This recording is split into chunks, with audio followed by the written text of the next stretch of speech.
नमस्कार दोस्तों, आपका भाई नवीन चंदेलिया, तिलोकपुरी विधानसभा क्षेत्र। दोस्तों, आज का जो एक खास विषय मैं आपके समक्ष रखना चाहता हूं और वर्तमान में जिस तरीके से हालत हमारे देश की हुई पड़ी है, इसके अलावा हमें श्रीलंका से कुछ सीखने की ज़रूरत है, कुछ सीखने की आवश्यकता है कि वहाँ के नेताओं ने जिस तरीके से बोला, जनता के समक्ष अपनी बात रखी कि बोला कि हम आपके विकास के बारे में सोचेंगे, आपके व्यवसाय के बारे में सोचेंगे, आपके रोजगार के बारे में सोचेंगे, आपकी शिक्षा के बारे में सोचेंगे, देश हित में काम करेंगे। लेकिन सरकार ने ऐसा बोला, लेकिन वह अपने वादे पूरे नहीं कर पाई, जिसके खिलाफ श्रीलंका की जनता ने नेताओं के खिलाफ विद्रोह शुरू कर दिया है।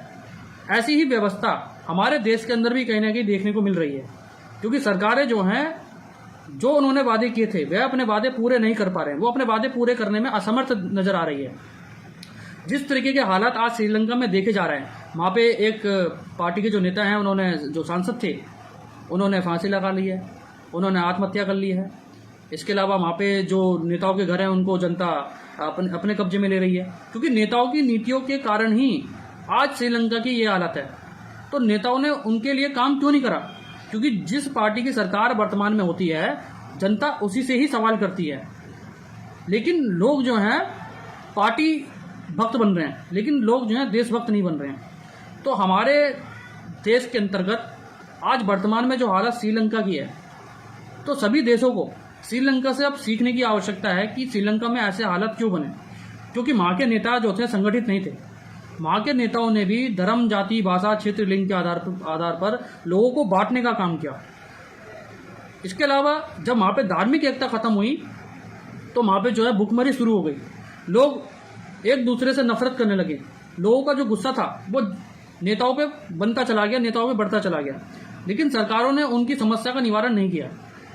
और ऐसे ही हालात कहीं ना कहीं हमारे अपने देश के अंदर भी देखने को मिलते हैं। क्योंकि कहीं ना कहीं जो ये विषय है, ये एक अंतर्राष्ट्रीय विषय है। क्योंकि जिस तरीके से हालात आज श्रीलंका के हो गए हैं, वहाँ की आर्थिक व्यवस्था एकदम चरमराई गई है, वहाँ की जो जीडीपी है वो भी एकदम तबाह हो गई है, और वहाँ के व्यवसाय, वहाँ की आर्थिक व्यवस्था, वहाँ की इकोनॉमिक्स जो पावर है वो एकदम खत्म हो गई है। सरकार जो उनकी जिम्मेदारी थी, वह सरकार अपनी जिम्मेदारी से भाग रही है, और आज वहाँ पे कोई भी उस देश को संभालने वाला कोई नहीं बचा है। इसके अलावा जो श्रीलंका के अंदर लोग, जो नेता थे, वो बोलते थे कि हम मकान की किराए के मकान पे रहते हैं। तो जैसे ही वो सत्ता में आए, तो उनके पास इतने बंगले, इतनी गाड़ियां कैसे आ गई? तो जब जनता ने ये सवाल उन नेताओं से करना स्टार्ट किया, तो वह कुछ भी जवाब नहीं दे पाए। तो ये हालत हमारे देश के अंदर भी कहीं ना कहीं देखने को मिल रहे हैं। क्योंकि भारत के अंदर जो वर्तमान में सरकार है, जो प्रतिनिधित्व कर रही है, चाहे बीजेपी की हो, चाहे कांग्रेस की हो, चाहे शिवसेना की हो, चाहे समाजवादी पार्टी की हो, सभी को एकजुटता से धार्मिक एकता पे बल देना चाहिए। देश को एक करने का काम करना चाहिए। देश की अर्थव्यवस्था को मजबूत बनाने का काम करना चाहिए। क्योंकि ऐसे ही हालात हमारे देश के अंदर भी होने की संभावना बनी हुई है। जिस तरीके से हमारे देश के अंदर भूखमरी, लोगों को रोजगार, लोगों के व्यवसाय, जो व्यवसायी लोग हैं उनको पता है कि ये गलत हो रहा है, लेकिन फिर भी वो आवाज नहीं उठा पा रहे हैं, क्योंकि सरकारों के खिलाफ वह नहीं बोल पा रहे हैं। क्योंकि सरकारों ने जनता को डरा रखा है। हमारे देश के अंदर धर्म, जाति, भाषा, क्षेत्र, लिंग के आधार पर लोगों को गुमराह किया जा रहा है और असली मुद्दों से भटकाया जा रहा है। हमारे जो सामाजिक मुद्दे हैं, रोजगार, व्यवसाय, युवाओं के लिए अच्छी शिक्षा, इसके अलावा जब युवा अच्छी शिक्षा प्राप्त कर लेते हैं तो उनके रोजगार की व्यवस्था कैसे होगी? सरकार को इन पे काम करना चाहिए ना। लेकिन सरकारों ने अपने व्यवसाय के लिए, अपनी सुरक्षा के लिए काम किया है। सरकार जनता के हित में कुछ नहीं कर रही है। सरकार जनता के हित में कुछ भी कार्य नहीं कर पा रही है। ऐसा क्यों? हमारे देश में ऐसे हालत क्यों बने हुए हैं? मैं जानना चाहता हूं सरकार से, जो वर्तमान सरकार में लोग बैठे हुए हैं, वह जनता के हित में काम क्यों नहीं कर रहे हैं? जनता का शोषण क्यों किया जा रहा है? जनता को जाति, धर्म, भाषा, क्षेत्र, लिंग के आधार पर क्यों बांटा जा रहा है? जब राजनीति के अंदर धर्म को मिक्स कर दिया गया, उसके बाद ये एक खतरनाक रूप बन चुका है। राजनीति को धर्म से दूर रखना चाहिए, लेकिन नेताओं ने जानबूझकर देश के अंदर धर्म को राजनीति में मिक्स कर दिया, जिससे कारण कहीं ना कहीं भयानक हालात हमारे देश के अंदर भी बने हुए हैं। इंसान का दुश्मन बनता जा रहा है। क्या नेताओं की, क्या हमारे देश के प्रधानमंत्री की उनकी जिम्मेदारी नहीं बनती है कि देश के लोगों को एकता के सूत्र में बांटा जाए, एकता के सूत्र में बांधा जाए, ताकि और देश हित में काम किया जाए, क्योंकि सामाजिक मुद्दों से ध्यान भटकाकर सरकार खुद राज करना चाहती है। मतलब सत्ता अगर 100% है तो सत्ता पे जो है 10% लोगों की ही हिस्सेदारी बनती जा रही है। मैं सरकार से पूछना चाहता हूँ, सरकार से मैं सवाल करना चाहता हूँ, क्योंकि मैंने सरकार को वोट दिया, मैंने सरकार को अपने मत का इस्तेमाल करके सत्ता में बिठाया, तो मेरा अधिकार बनता है कि मैं सरकारों से सवाल करके उनसे जानना चाहता हूँ कि आपने अभी तक देश हित में क्या कार्य किए। आपने सिर्फ जाति, धर्म, भाषा, क्षेत्र, लिंग का माहौल बनाया और लोगों को गुमराह करने का कार्य किया। क्या आपकी जिम्मेदारी नहीं बनती कि सामाजिक कार्यों को और बल दिया जाए, लोगों की समस्याओं का निवारण किया जाए? चाहे कोई सी भी सरकार वर्तमान में बैठी है, मैं सभी से एक सवाल करना चाहता हूँ। लेकिन हमारे देश के अंदर जो जाति, धर्म, भाषा, क्षेत्र, लिंग के आधार पर जो माहौल बनाया जा रहा है, जो माहौल क्रिएट किया जा रहा है, क्योंकि राजनीति में दंगे कराए जाते हैं, राजनीति दंगा नहीं करती कभी। राजनीति में ये चीजें पहले से ही ऑर्गेनाइज किए जाते हैं, पहले से ही सारी चीजें जो हैं बनाई जाती हैं ताकि देश के अंदर माहौल खराब हो। क्योंकि नेता क्या चाहते हैं?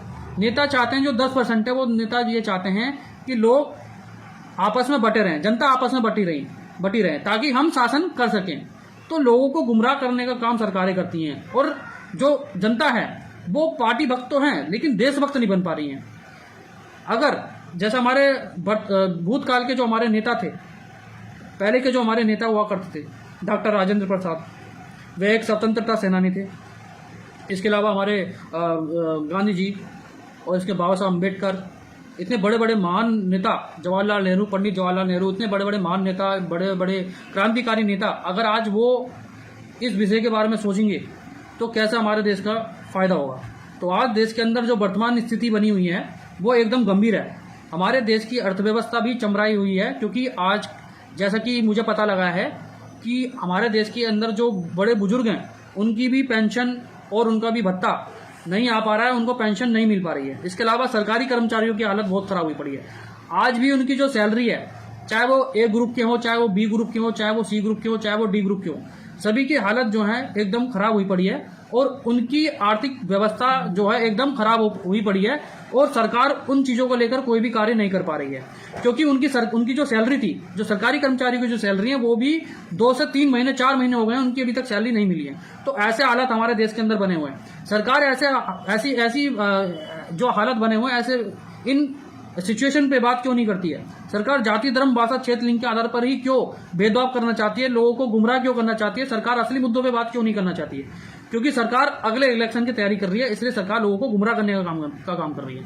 तो दोस्तों, जैसे श्रीलंका में हालत बने हुए हैं, मैं चाहता हूं कि ईश्वर से सिर्फ मैं यही कामना करता हूं कि ऐसे हालत हमारे भारतवर्ष में ना बने, हमारे भारत देश में ना बने, क्योंकि भारत एक बहुत ही अच्छा देश है और भारत एक एकता में सूत्र का एक देश है।